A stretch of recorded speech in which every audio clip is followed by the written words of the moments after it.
Chelsea 5, Ajax 1. So Chelsea again a dominative win. International break அப்புறம் premier லீக்லயும் சரி champions லீக்லயும் ஒரு strong statement performance கொடுத்துட்டு இருக்காங்க.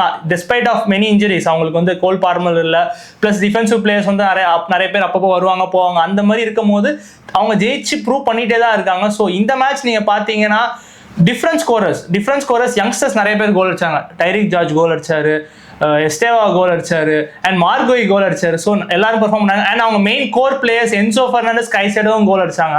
ஸோ இதில் முக்கியமாக அந்த கேமை சேஞ்ச் பண்ணதே அந்த 17 மினிட் அவங்க அயாக்ஸ் கேப்டனே ரெட் கார்டு வாங்கிட்டு வெளியே போயிடுவார். அதுக்கப்புறம் டோட்டலாக கேம் கொலாப்ஸ். அதுக்கப்புறம் நீங்கள் பார்த்தீங்கன்னா செல்சி ஃபுல் டாமினேட் பண்ணி கோல்ஸ் அடிச்சுட்டே எனக்கு தெரிஞ்சு ஃபர்ஸ்ட் ஹாஃப்லேயே முடிஞ்சிச்சு, 4 கோல் கிட்ட போயிடுச்சு, வரிசையாக அடிச்சிட்டாங்க. At the same time 3 penalty இந்த கேமில் வந்தது. 2 வந்து செல்சிக்கு, 1 வந்து அயாக்ஸ்க்கு. அந்த அயாக்ஸ் பெனால்ட்டி மட்டும் எனக்கு ரொம்ப அது பெனால்ட்டியாவே தெரியல, ரொம்ப சாஃப்ட் அது.